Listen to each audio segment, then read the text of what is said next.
Halo sobat investor, jumpa lagi dengan saya di Saham Terbang. Maaf baru bisa upload konten lagi ya, karena kesibukan saya di London kemarin. Oke, kita langsung saja. Kali ini kita akan bahas saham yang berpotensi multi-bagger. Ini adalah yang saham saya analisa adalah Indika Energi. Di kemungkinan akan multi-bagger ya.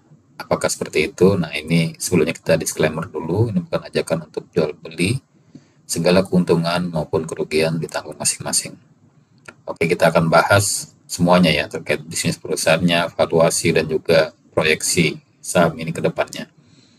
Nah, aspirasi dari manajemen ini diharapkan pendapatan batubara dan non batubara akan seimbang ya 50% di tahun depan. Mereka juga berkomitmen untuk net zero emission pada 2050. Nah, ini jajaran direksi Indika Energi, ada juga Pak Arsyad Rashid yang mendukung salah satu paslon kemarin, mungkin sedang cuti. Oke, untuk Indika Energi ini pilar-pilarnya ada yang sebelah kiri ini mengenai energi, yang kanan ini yang non energi ya. Untuk energi, sumber daya energi ini ada Kideko, perusahaan batubara di Kaltim, Mutu, ini perusahaan batubara di Kalteng, lalu Dedika Trading ya, untuk jual beli batubara. Terus untuk jasa energi ada Tripatra, ini untuk kontrak penambangan batubara, minyak dan gas. Ada juga infrastruktur pembangkit tenaga batubara ya di Cirebon. Lalu untuk logistik dan infrastruktur ini ada Interport dan juga yang lain-lain. Untuk mineral ini mereka ada tambang emas, tambang boksit dan juga ada nikel ya untuk jual beli nikel. Lalu bisnis hijau ini ada Emits dan Indica Nature.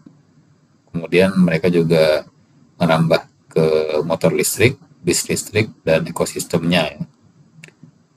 Kemudian di dalam Ventura Digital, mereka juga melalui Sapiens melakukan transformasi digital dan analitik. Nah, itu lengkap sekali untuk pilar-pilar bisnis dari Indika Resource, Indika Energi ini. Oke, untuk sebarannya, ini untuk energi resource, ini ada 2 tambang ya di Kalimantan. Lalu untuk energi service ada Kalimantan, ada Papua, Sumatera, Jawa. Infrastruktur ada Kalimantan dan Papua ya. Dan bisnis yang lainnya ada Awakmas, nah, project di Ubud. Kita lihat Kideko Jaya Agung ini adalah PKP 2B generasi pertama yang sudah habis izinnya di 2023 dan sudah diperpanjang menjadi IUPK ya sampai 2033 per 10 tahun perpanjangannya dengan luas 50,9 ribu hektar, memiliki cadangan 650 juta ton ya kira-kira, kemudian memproduksi sekitar 30-an juta ton. Jadi umurnya kalau tidak ada eksplorasi baru lagi berarti sekitar 20 tahun habis. Ini dengan perubahan PKP 2B menjadi UPK, berubahnya nanti di pajak ya dan royalti dari 13,5 menjadi 14 sampai 28%, lalu pajak pendapatan berubah jadi 22%, lalu ada juga sharing profit ya ke pemerintah pusat dan daerah, ini 10% lah kira-kira dari laba bersih. Lalu untuk energi mineral ini ada Masmindo, pertambangan emas di Sulawesi, dimiliki 100%, sudah melakukan tahap konstruksi dan siap untuk menambang di tahun 2025 ya. Ini bagus sekali ini untuk mendongkrak kinerja keuangan dari Indika Energi di tahun depan. Untuk pertambangan boksit juga 100% ini ada di Kalimantan Barat dengan cadangan 5,7 juta metrik ton. Lalu kapasitas produksinya sekitar 1 juta per tahun ya. Nah, untuk Rokio ini di perdagangan nikel ya. Mereka lakukan jual beli nikel. Nah, ini Nusantara Resource, mereka melalui Awakmas tadi ya di Sulawesi, luas areanya sekitar 14,3 ribu hektar. Ini namanya Masmindo 2 area ya.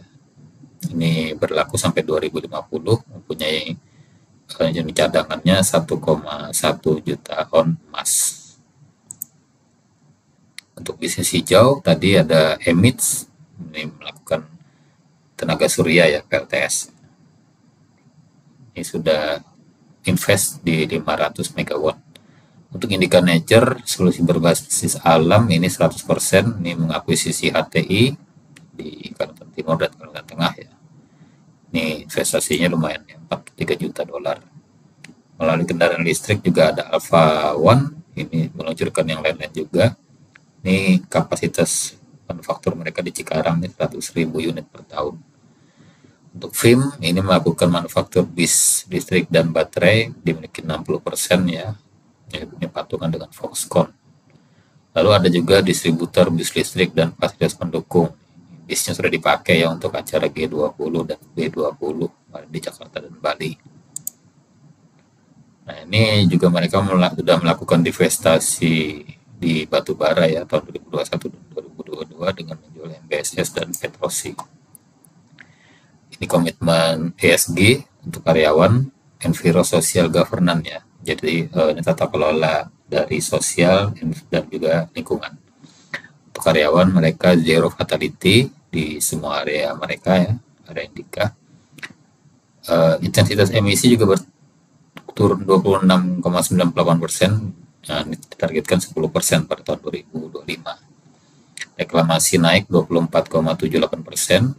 Nah, untuk pengembangan masyarakat ini belum tercapai ya. Target mereka 1% dari EBIT baru 0,38%. Kita lihat kinerja keuangannya untuk keseluruhan Indika Energi. Ini revenue kuartal 3 kemarin turun ya dari 1,1 miliar ke 600 juta. Turunnya sekitar 18% lah ya. Nah, terus untuk year to date mereka turun 26,6%. Nah, ini cukup tinggi ya untuk net profit. Net profit ini turun secara year to date turun 72% ya, dari 338 juta ke 93,8 juta dolar. Ini yang menyebabkan harga saham Indika longsor. Nah, ini revenue kontribusi Indika Energi masih dominan batubara ya. Dari Kideko ini 70% naik ke 72%. Lalu ada mutu 6%, ada coal trading 8%, sisanya baru yang non batubara. Ini masih 80% dari batubara. Nah, ini revenue breakdown-nya untuk Kideko ini gara-gara penurunan produksi ya. Produksinya dari 31 juta, tapi secara year to date kemarin baru 22 juta ya tertambang. Dan juga turun dari sebelumnya tahun 2022 34 juta. Indika Resource melalui mutu juga turun ya, turun juga.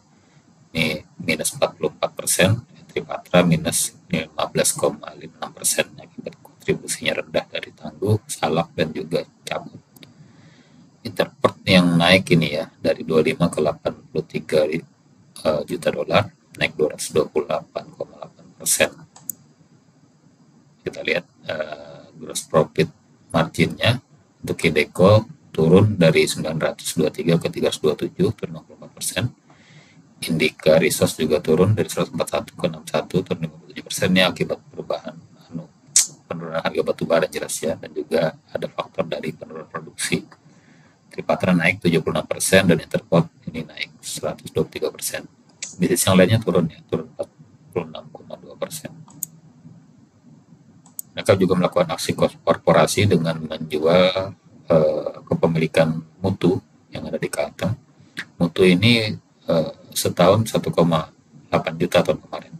Saat ini sudah 1,4 juta. Potensi akan kehilangan revenue sekitar 300 mungkin sampai 200 jutaan ya, 200 juta dolar per tahun. Dengan gross profit sekitar 50-an sampai 100 juta dolar per tahun.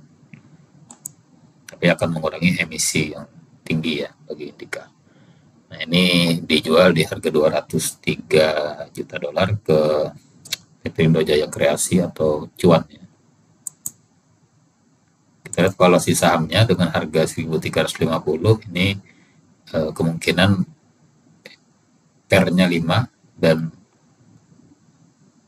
PBV-nya rendah sekali ya, 0, di bawah 1 semua. Pergerakan harga saham juga saat ini di 1.300, 1.400, turun dari sebelumnya sempat di 3.000 pada tahun kemarin ya. Ini juga pernah di all time high-nya di 4.000-an.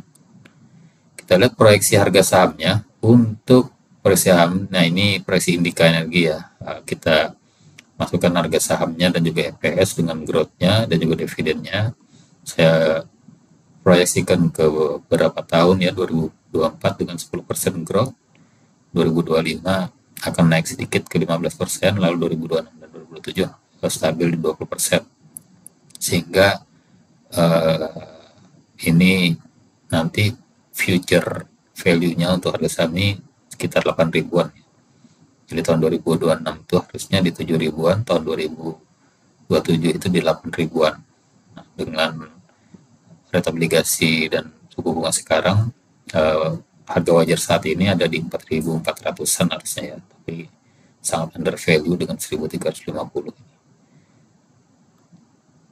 Kesimpulannya gimana? Yang pertama, komitmen manajemen untuk keseimbangan pendapatan batubara ini pertama ya. Jadi akan ada 50% di batubara dan 50% di non batubara. Mereka sudah akan mulai menambang emas nanti di Sulawesi itu, dan mungkin saya yakin juga mereka sedang memperkuat ekspansi mereka untuk di pertambangan emas juga mungkin ya. Mungkin akan merambah nanti ke nikel dan juga boksit yang sudah mereka kuasai. Dengan melakukan divestasi tambang mutu, ini komitmen untuk mengurangi sektor batubara. Secara emisi memang berkurang dan secara revenue tentunya juga pasti berkurang. Tinggal nanti untuk mengganti pendapatannya ini memang akan membutuhkan effort yang besar bagi Indika. Lalu Kideko ini merupakan pendapatan terbesar ya dari Indika, ini sekitar 72% tadi, 1,2 miliar dolar per tahun. Nah, ini itu hanya sampai Q3. Cadangannya sekitar 600-an juta, jadi umurnya sekitar 20 tahun, jadi kita bisa masih menikmatin dari pertambangan Kideko ya untuk revenue dan juga labanya. Mulai 2025 India akan menaikkan pendapatan di sektor non batubara, salah satunya dengan penambangan emas di Sulawesi. Oke. Dari jika harga emas akan naik terus, nanti bisa mendongkrak kinerja dari Indika Energi ini. Lalu pendapatan perusahaan ini berpotensi tumbuh ya. Ini diproyeksikan pada tahun 2025 ini akan tumbuh dengan penambangan emas dan juga ada sektor-sektor lain tadi, infrastruktur, logistik dan lain yang terus bertumbuh. Maka diproyeksikan nih pada tahun 2026 harga sahamnya nanti akan multi-bagger. Jadi kalau sekarang di 1.400 naik ke 7.000 itu udah 400% ya. Tahun 2028 bisa di 8 ribuan. Nah ini prediksi saya, kita berharap memang kinerja Indika tetap on the track, mereka tetap melakukan penambangan awak emas itu nanti di tahun 2025, dan dari insider yang sudah ada sih mereka akan melakukan penambangan itu dan sudah dapat kontraktor besar dari insider yang kemarin dapat info dari dia juga sedang melakukan akuisisi di perusahaan-perusahaan emas yang lainnya ya, di daerah-daerah yang lain. Dan ini juga berpotensi membagikan dividen yield dari Indika ini kan 4-5%. Jadi bayangkan aja nanti kalau sudah 6.000, 7.000, berarti per lembarnya sekitar 300-an rupiah per lembar dividennya. Oke, itu aja dari saya. Terima kasih atas perhatiannya. Jika ada komen, saran maupun ingin menganalisa suatu saham, tinggalkan komen Anda ya. Terima kasih. Assalamualaikum warahmatullahi wabarakatuh.